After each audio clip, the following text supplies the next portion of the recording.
e agora. Queridos, vamos abrir as nossas Bíblias na carta de Pedro, primeira carta de Pedro, capítulo 1.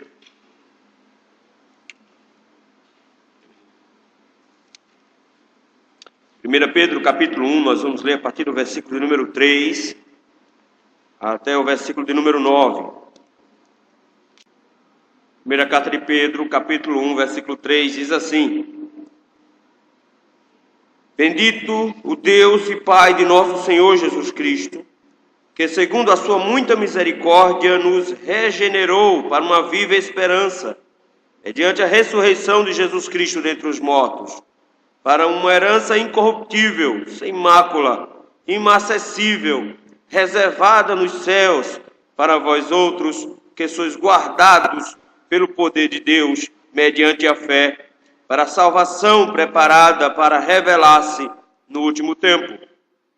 Nisto exultais, embora no presente, por breve tempo, se necessário, sejais contristados por várias provações, para que, uma vez confirmado o valor da vossa fé, muito mais preciosa do que ouro perecível, mesmo apurado pelo fogo, redunda em louvor, glória e honra na revelação de Jesus Cristo, a quem não havendo visto, amais, no qual, não vendo agora, mas crendo, exultais com alegria indizível e cheia de glória, obtendo o fim da vossa fé, a salvação da vossa alma. Vamos orar, irmãos. Santo Deus, louvado seja o teu nome, Senhor. Te agradecemos, meu Deus, pela tua presença entre nós. Te agradecemos pela tua palavra, que é a sua voz entre nós. Te agradecemos pelo teu Santo Espírito, que nos ilumina, Senhor. Nós te rogamos humildemente, Senhor, nessa noite. Fala, meu Pai, aos nossos corações. Não podemos voltar para casa sem ouvir a sua voz. Por isso, ó Senhor, nos faz despertar para os verdadeiros motivos de louvor e desperta em nós o louvor produzido pela esperança. No nome de Jesus. Amém. A esperança é a última que morre. Já ouviram isso? Com certeza. A gente usa essa frase muitas vezes para dizer que sempre há algum fio de esperança. No entanto, muitas vezes a esperança das pessoas morre. No entanto, a esperança do crente, ela não está baseada aqui e agora, muito menos em uma mera existência material. A nossa esperança transborda para a eternidade, ela é muito maior do que isso. Nesse sentido, meus irmãos, precisamos entender que sempre que houver uma chama de esperança no coração do crente, dentro do crente, ele terá alegria e paz independente das condições que ele se encontra. Todo e qualquer problema poderá ser suportado quando houver em nossos corações esperança. Nós precisamos compreender onde colocar a nossa esperança para que nossa alegria seja contínua, seja perpétua. O texto aqui vai nos falar sobre alegria, mas alegria fincada numa esperança, e a alegria da esperança, que é maior do que a alegria dos homens e da esperança dos homens. O texto que nós acabamos de ler é uma doxologia. Doxologia, meus irmãos, não é nada mais, nada menos do que um louvor produzido após uma oração.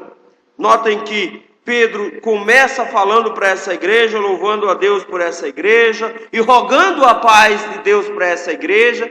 E por isso ele já inicia sua carta aqui, louvando a Deus, numa doxologia. Ele glorifica a Deus. Nós nunca sabemos se doxologias são musicadas ou são somente poemas.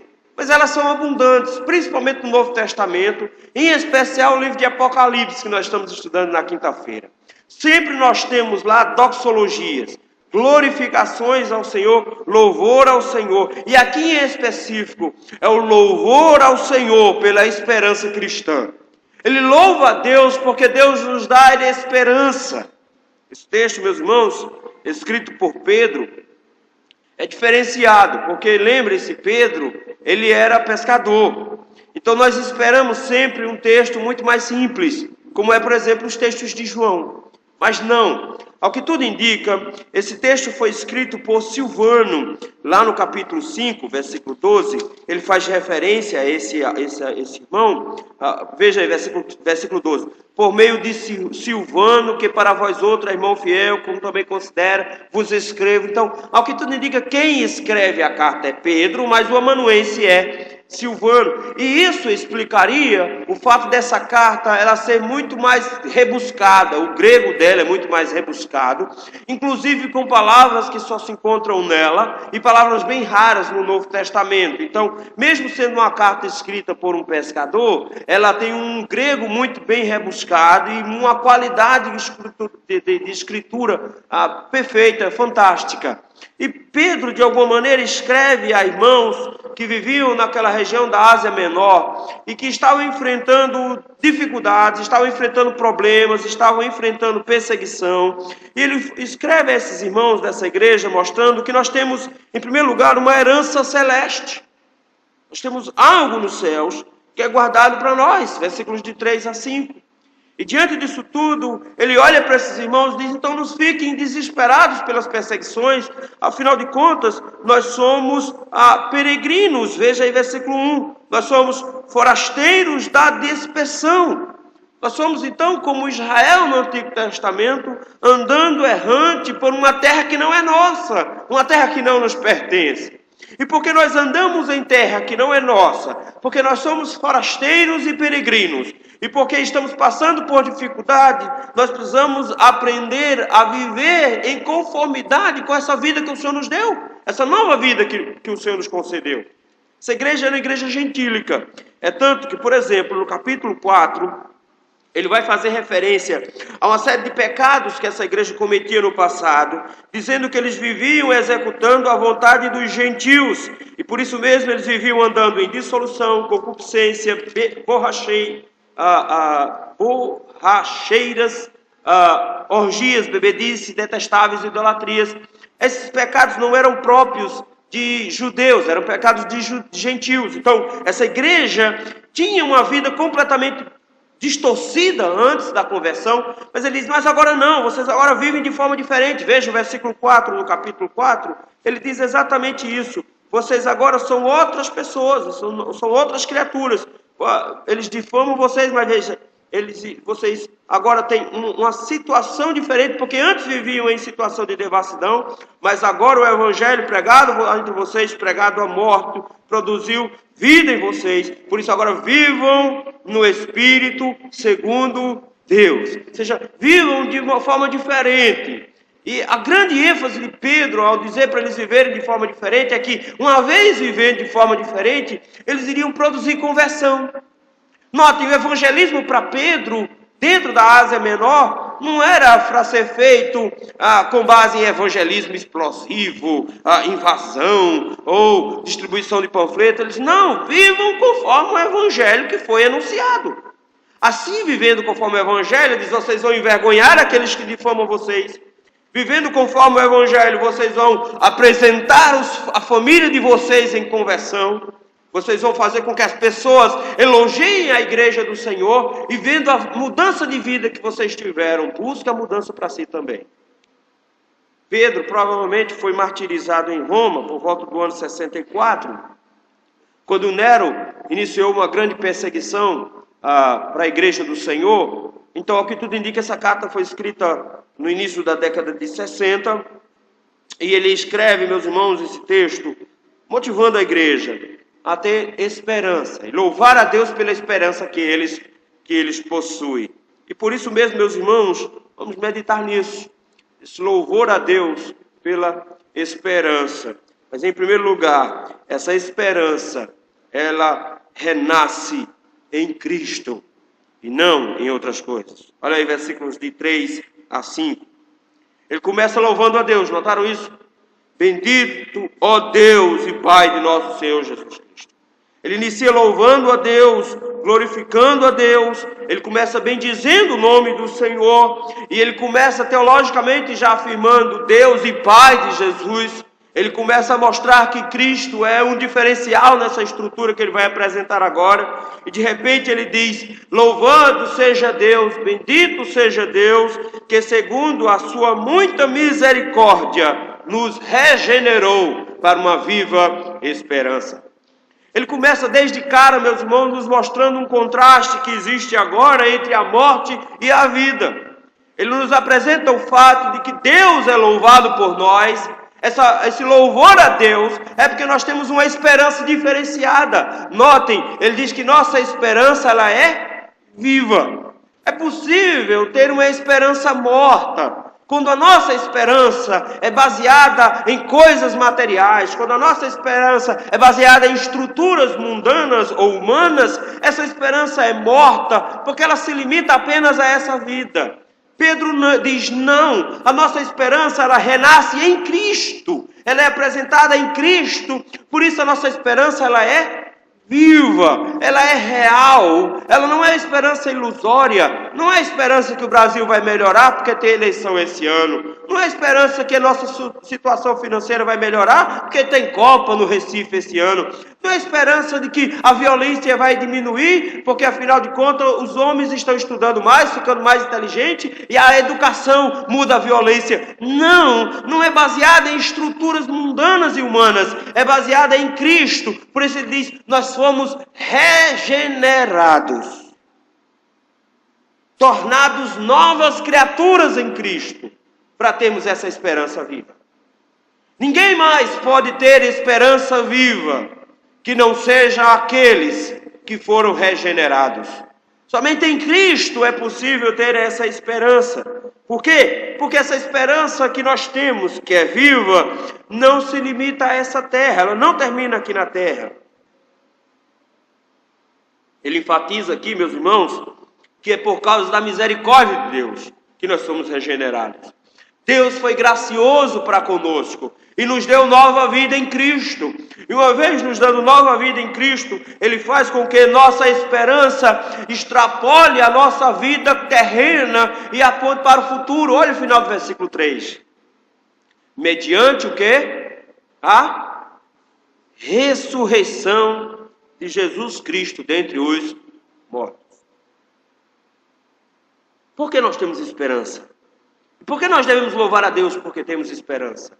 Porque em Cristo nós temos esperança. E a nossa esperança está no fato do que o que aconteceu com Cristo ter sido real e vai se repetir conosco. O texto nos diz, temos esperança porque Cristo ressuscitou. Cristo ressuscitou dentre os mortos, meus irmãos, e é mediante a morte e ressurreição de Cristo que nós igualmente morremos para o pecado, ressurgimos para Deus e ressuscitaremos no último dia. Isso sim é esperança. Ressurreição não para uma condenação eterna, mas ressurreição para gozar plenamente a vida que foi iniciada em Cristo. Afinal de contas, nós somos regenerados, nós somos gerados novamente, nós somos renascidos, nós nascemos novamente e nessa vida que nós ganhamos em Cristo, nós temos esperança, porque nós ressuscitaremos para gozá-lo plenamente quando Ele retorna. Pedro diz, nós precisamos louvar a Deus, porque somente nós temos esperança, porque em Cristo a nossa esperança está na glória. A nossa esperança é que Cristo ressuscitou. E da mesma maneira como Cristo ressuscitou, nós igualmente iremos ressuscitar. Por isso não está fincada em questões materiais, físicas, carnais, humanas. Está fincada do outro lado da vida. Está fincada nos céus. Vejam aí versículo 4. Ele diz, para uma herança incorruptível, sem mácula, imarcessível, reservada nos céus para vós outros. Ele diz, a minha esperança, meus irmãos, não está nas coisas que estão ao meu redor, mas eu contemplo muito mais longe. Eu vejo muito mais adiante. Ele diz, eu tenho esperança viva, e eu louvo a Deus pela minha esperança viva, porque eu consigo contemplar depois da minha morte. Eu consigo contemplar depois que eu me encontrar com Cristo. Eu sei que irei ressuscitar. Ele diz, e por isso a minha esperança não está no que vai acontecer comigo agora, mas a minha esperança está com o que vai acontecer comigo depois. Eu tenho uma herança. Mas não é do meu pai, não.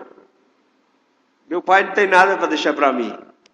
Ele estava conversando com o Josi um dia desse. A gente não precisa ser deserdado. Nós não temos herança. Não temos nada. Nossos pais vivem para se sustentar. Nós não temos bens. Nós não temos posses. Então, graças a Deus, não haverá disputas. Porque não tem muita coisa para disputar. Quem vai querer um pote, quem vai levar a mesa. Não tem muita coisa. Pedro diz, nós sim temos uma herança. Não herança de bens. Porque eu nunca vi ninguém ficar rico com herança de paz. Geralmente se destrói em seguida. Geralmente se acaba tudo. Porque o que vem fácil, vai fácil. Diz, não é uma herança terrena que nós temos. A nossa herança, olha o que ele diz, é incorruptível. A nossa herança não apodrece. A nossa herança não se estraga. Aquilo que tu tem guardado para nós, que nos dá esperança, não é um 13º no final do ano. A nossa esperança é muito maior, é muito mais concreta. Ela é incorruptível, ela não se estraga. A nossa herança não tem manchas, não tem mácula, não é suja. A nossa herança é inacessível. A nossa herança está nos céus. Não é uma casa no céu, entenda isso. O pessoal fica achando isso. A gente está trabalhando, mandando tijolo, material de construção para o céu. Trabalhando, mandando material de construção para o céu. Não, a casa já está pronta. Ou sua casa está reservada antes da fundação do mundo, ou você está fora, vai morar no inferno. Então, e a sua casa já está pronta lá. Segundo, precisamos entender que não são obras que constroem mansões no céu. É Deus que construiu. Ele diz, na casa do meu pai há muitas moradas. Já está pronto, você não está construindo nada lá. Mas é onde nós colocamos o nosso coração. O Senhor nos ensina, meus irmãos, que onde estiver o nosso tesouro, aí estará o nosso coração. O nosso coração não pode ficar enterrado no chão. O nosso coração não pode ficar enterrado aqui. Foi assim que aconteceu com a mulher de Ló. O coração dela estava enterrado em Sodoma e Gomorra. Era por lá que ela estava apaixonada. Era lá que o coração dela ficou. Ela olha para trás. Nosso coração não está aqui. Nosso coração está nos céus, porque é lá que Cristo está. É nele que está o nosso amor. É a Ele que nós amamos mais que qualquer outra coisa ou de qualquer outra pessoa. É lá que está a nossa herança. Tudo que nós sonhamos está lá. Uma vez eu estava conversando com os jovens, eu disse, olha, seria excelente, maravilhoso, se no céu tivesse aquários. Se não tiver, eu vou ficar com um pouco de saudade de aquários. Eu gosto de aquários. Mas se não tiver, tem problema não. Meu tesouro está lá. É Cristo que está lá. Pedro diz, nós temos esperança viva. Nós louvamos a Deus porque nós temos esperança. Esperança de renascer. Esperança nos céus. É isso que nos torna especiais. É isso que nos torna felizes. É isso que nos torna alegres. A nossa esperança está reservada nos céus. Versículo 5. Por conta disso, sois o quê? Guardados. Guardados é ótimo, meus irmãos. Porque o termo guardados aqui é um termo militar. É um termo para fortaleza. O significado é de um vigia de uma fortaleza. Olha o que ele está dizendo. Sois guardados, vigiados, monitorados por quem? Pelo poder de Deus, mediante a fé, para a salvação preparada para revelar-se no último tempo. Ele diz, então nós temos ainda mais motivos de louvar a Deus por causa da nossa esperança. Em primeiro lugar, porque nós somos novas criaturas. Segundo, porque nossa herança está nos céus, então nossa esperança está lá. E terceiro, não tem como perder essa esperança, porque o Senhor é quem nos guarda. É o poder de Deus que nos sustenta e nos mantém em fé firmes até o dia da sua segunda vinda. Nós temos certeza que seremos salvos, não por causa da nossa condição espiritual, porque nós somos pó, nós somos desgraçados, nós pecamos 24 horas por dia, mas porque o poder de Deus nos guarda. Nada pode romper com esse poder. Nada pode romper com essa proteção. Nada vai destruir essa fortaleza. Deus se utiliza de todo o seu poder para nos dar esperança. Não precisa ficar assustado. Ele diz, nós temos esperança, porque nós somos renascidos. Nós temos uma herança e ninguém vai perdê-la. A nossa esperança é viva. Mas além disso, meus irmãos, além de termos uma esperança por sermos renascidos, nós temos que louvar a Deus pela esperança viva que Ele nos dá. Porque a esperança que Ele nos dá é a esperança de termos uma fé autêntica e autenticada. Versículo 6 aí. Olha aí. Nisto exultais. Ele chega agora e diz, então vocês têm uma fé, vocês têm esperança, vocês não estão olhando para o presente, vocês estão olhando para o futuro. Vocês estão contemplando os céus, a sua herança. Vocês são renascidos, vocês são guardados pelo poder de Deus. Ninguém arrebata da mão do Senhor. Vocês estão protegidos para o céu. Eles por isso fiquem felizes. Notem, ele de repente diz, isso é motivo de alegria para a igreja. Nós somos um povo esperançoso, porque nossa esperança é viva. Olha aí, versículo 6. Nisto exultais, mas tem um embora. O embora mostra a condição atual.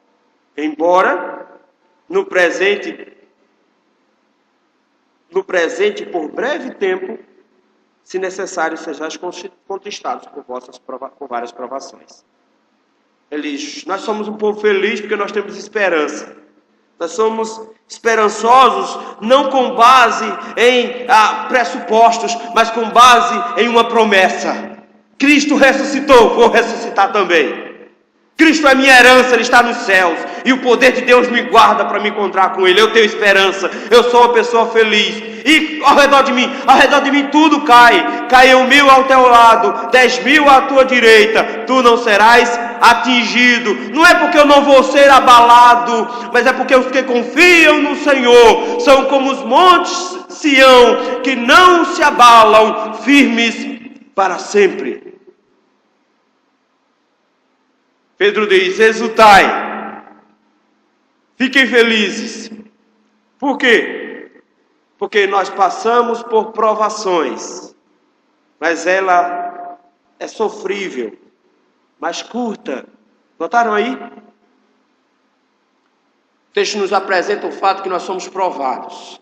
Deus não tenta ninguém, mas nós somos provados. Mas notem, meus irmãos, que ele diz que é na provação nós nos entristecemos.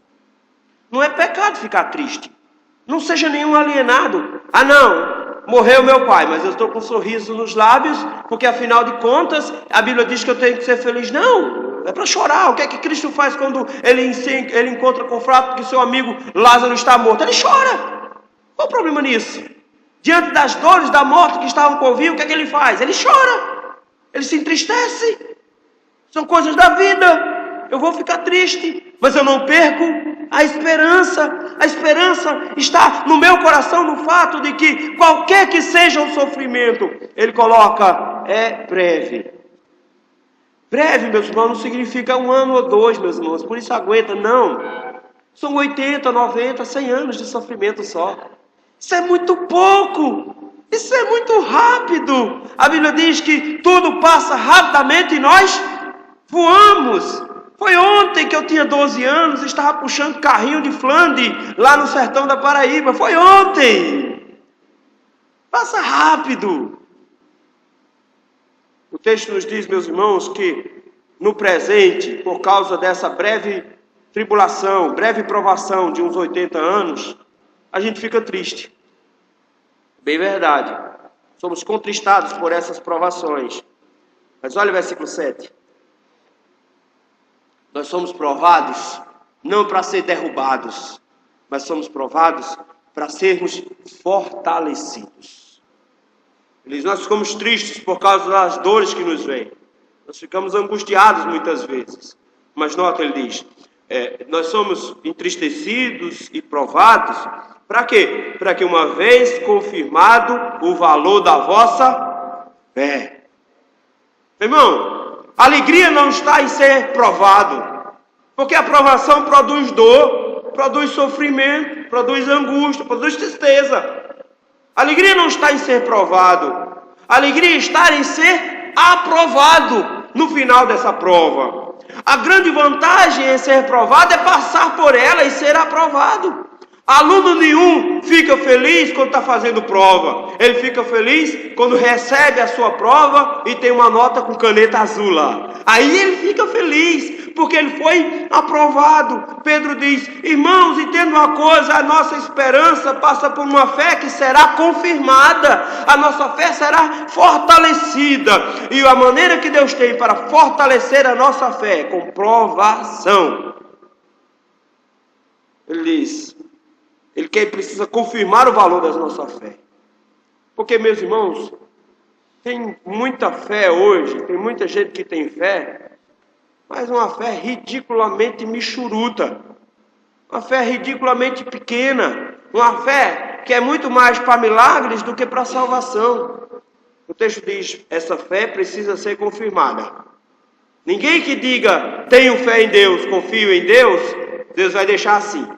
A Bíblia diz, e Abraão creu em Deus, isso lhe foi imputado por justiça. Alguns capítulos depois, o que é que Deus está dizendo? Abraão chegou a hora de provar. Pega o seu filho, de 12 anos, vá até o monte, sacrifique ele a mim. A minha promessa é, de ti eu farei uma grande nação. A minha promessa é, você terá um filho, e ele fará de você um nome renomado em todo o mundo.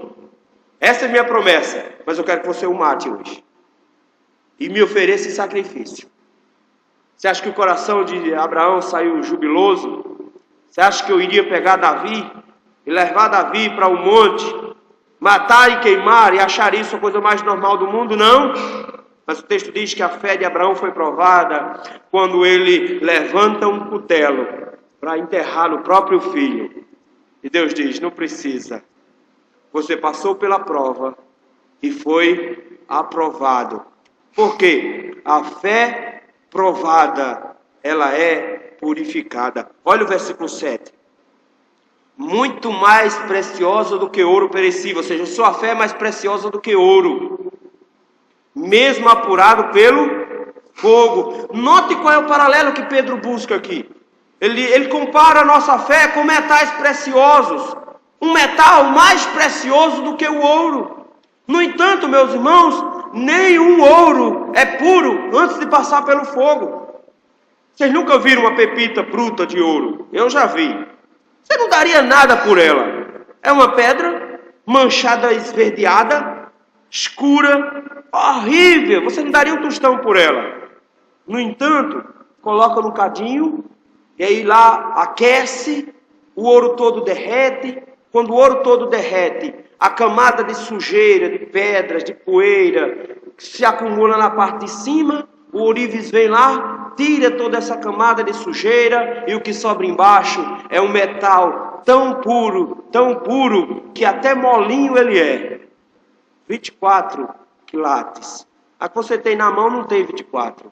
Tem menos que isso. Misturaram com prata para ela ficar dura. Sabiam disso? Por isso você tem 18, 19, 20, mas 24 não dá. Notem, o texto diz assim, como o ouro passa pelo fogo e se torna precioso, sua fé precisa se tornar preciosa também.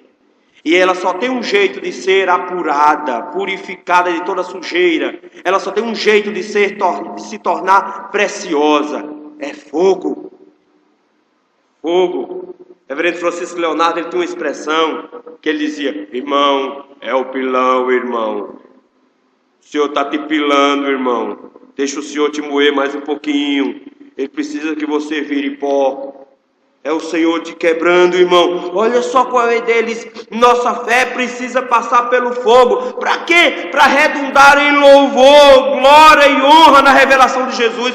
Sua fé precisa ser apurada quando Cristo voltar, para que Cristo seja plenamente glorificado pela sua salvação. Mas você vai passar por tribulações, você vai passar por provação, para uma vez sendo aprovado, Cristo seja glorificado na sua vida. Isso é esperança. É esperança, meus irmãos, que extrapola o fato de que eu preciso ter uma vida boa. É esperança que extrapola o fato que eu preciso ser rico. Esperança que extrapola o fato que eu preciso de um bom emprego, de um carro, de casa, de uma família bonita. É uma esperança que extrapola qualquer esperança mundana. É uma esperança que está lá na frente, porque faz com que, em meio aos sofrimentos, essa fé apurada redunde em louvor ao Senhor. Está aperreado? Está fechado com as tribulações? Louve a Deus.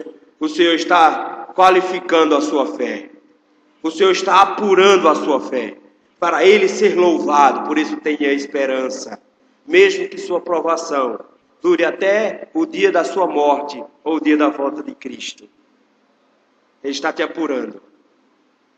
Ninguém que quer servir ao Senhor com integridade, servirá sem passar por provações. Ninguém. Portanto, se você quer vida boa e tranquila, vou dizer para vocês, você não vai produzir fé. Porque a fé necessita de provações. E Deus vai te provar. Mas em terceiro lugar, nossa esperança, nós louvamos ao Senhor pela esperança viva que possuímos.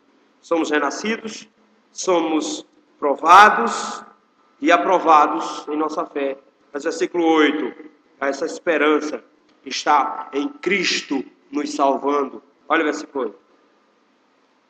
Nós temos uma fé agora apurada. Nós temos uma fé perfeita, porque agora vai redundar em louvor, glória e honra na revelação de Jesus. Ou seja, quando Cristo voltar, Ele será glorificado, porque nós fomos aprovados em nossa fé. Mas diante disso tudo, Ele coloca agora diante de nós como nós nos portamos diante desse Cristo, com essa fé agora apurada, aprovada diante dEle. Ele diz, nós temos esperanças de encontrarmos com o Senhor e encontrarmos aprovados diante do Senhor. E ele diz agora assim, que eu acho lindo, ele diz, aquele a quem não tendo visto, amais. Difícil amar quem a gente não vê, porque nós temos até um ditado para isso. Longe dos olhos, longe do coração, não é assim que nós dizemos? Por isso que nós geralmente não levamos muita fé em namoro à distância. Por quê? Vai chegar uma hora que vai esfriar, não vai dar certo. Chegar uma hora que vai acabar. A gente fica com essa expectativa. Porque longe dos olhos é longe do coração. Mas o texto começa a nos mostrar que nossos olhos não são olhos físicos. Nossos olhos são olhos espirituais. É por isso, meus irmãos, que de repente ele nos diz que nós olhamos pelos olhos da fé. Nós não contemplamos a Cristo, mas nós o amamos pelos olhos da fé. Diferente de Tomé, lembram? Tomé precisa de coisas para ver. Tomé diz, se eu não ver as feridas na sua mão, se eu não tocar no seu lado esquerdo, eu não vou crer nisso não. Eu não creio nisso. Tomé era um cientista, notaram isso? Tomé precisa de uma comprovação científica, mesmo que ela seja empírica, mas ele precisa de uma comprovação científica. Crente não é científico. Crente é crente, ele crê. O texto diz que nós não vimos. E olha que Pedro viu, mas mesmo não vendo, nós o amamos. No qual não vendo agora, mas o quê? Crendo. Exultais com alegria indizível. Ele agora, de repente, diante dessa expectativa da volta de Cristo que ele levantou no versículo 7, diante da expectativa de se encontrar com Cristo que ele levantou no versículo 7, ele diz: irmãos, entendam uma coisa, a nossa esperança está em encontrar a Jesus. A nossa esperança está em encontrá-lo, porque nós o amamos, e amamos acima de todas as coisas, amamos de todo o nosso coração, de toda a nossa alma, de todo o nosso entendimento, com todas as nossas forças. É Ele que nós amamos, por causa da nossa fé, da nossa confiança nele, não porque nós o vemos. Não é uma esperança carnal: ah, Senhor, eu quero pegar no Senhor, ah, Senhor, eu quero tocar as suas vestes. Não, mesmo não vendo, o amamos.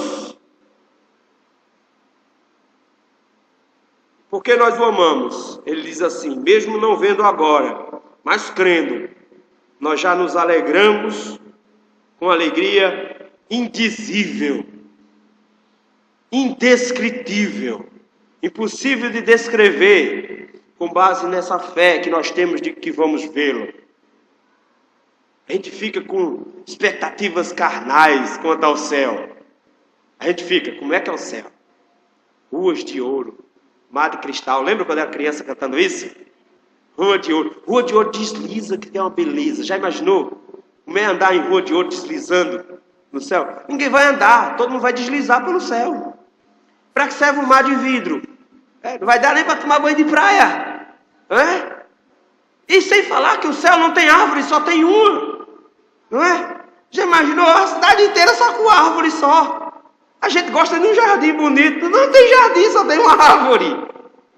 Aí nós ficamos com essas expectativas, como vai ser o céu. Irmão, isso é expectativa ridícula. Você está pensando em você. A única coisa que vai ter fila para ver no céu é Cristo.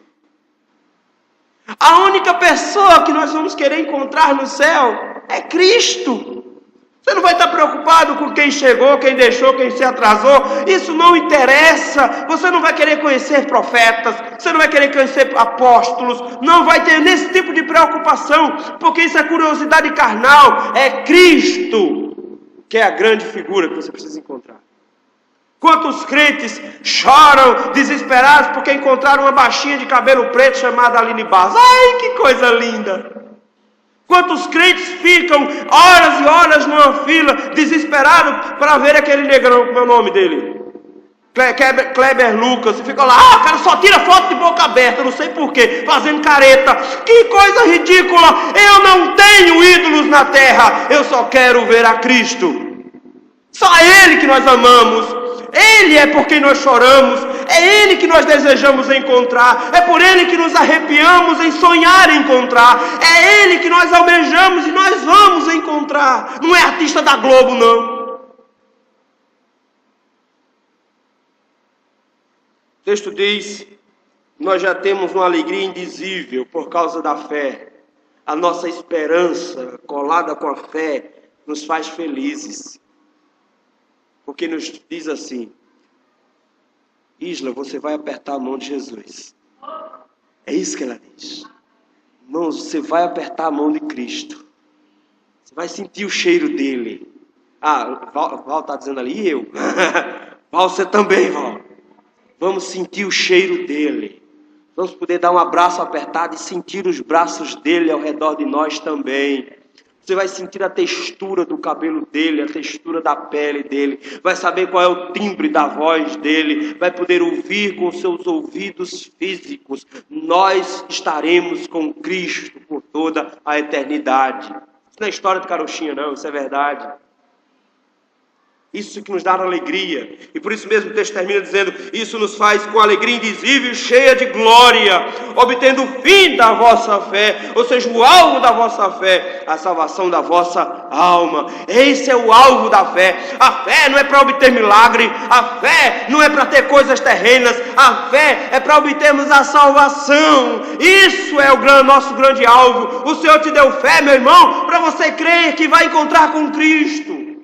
Não porque merece, mas porque Ele vai te levar até lá. Nós somos felizes, nós temos esperança, nós louvamos a Deus pela esperança que nós temos. Chega, meus irmãos, de nos agarrarmos a esperanças que se desmancham. Chega de nos alegrarmos com alegrias ridiculamente pequenas. Alguém essa semana vai estar muito feliz, vai ganhar uma bolada. Que coisa ridícula, de pequena. Eu vou herdar os céus. A terra será minha. Isso é ridículo. Nós nos agarrarmos a esperanças e alegrias terrenas. O texto diz, nossa esperança está lá. Por isso nós louvamos a Deus pela esperança que Ele nos deu. A nossa esperança não é morta, a nossa esperança é viva. É viva porque nós sabemos que ressuscitaremos com Cristo. É viva porque sabemos que Cristo ressuscitou e nos garante, nos guarda pelo seu poder que nós vamos ressuscitar no final também. É viva, meus irmãos, porque nós sabemos que nossa fé vai ser provada. Nós vamos passar por muitas tribulações e tristezas, mas nossa alegria não está aqui, a nossa alegria está do outro lado, e é lá que nós focamos. A nossa alegria é no fato de que eu vou encontrar com Cristo, eu vou habitar com Ele por toda a eternidade. Não serei um rejeitado, não serei alguém simplesmente desprezado, terei audiências diárias com Ele, poderei encontrá-lo a qualquer hora do dia para tomar café. Eu estarei com Ele, nós estaremos com Ele, nós temos esperança. Não vale a pena colocar esperança em coisa pequena. Crente que é crente, pensa grande. Crente que é crente, vê muito mais longe. Nós olhamos para o céu. Por isso nós aguardamos esperançosos o dia em que no soar da última trombeta os céus se abrirão, Cristo virá nas nuvens, resgatará a sua igreja e nos levará para morar com Ele. Eu tenho esperança. Amém. Vamos louvar a Deus pela esperança que Ele nos concede? Hino de número 297, a chamada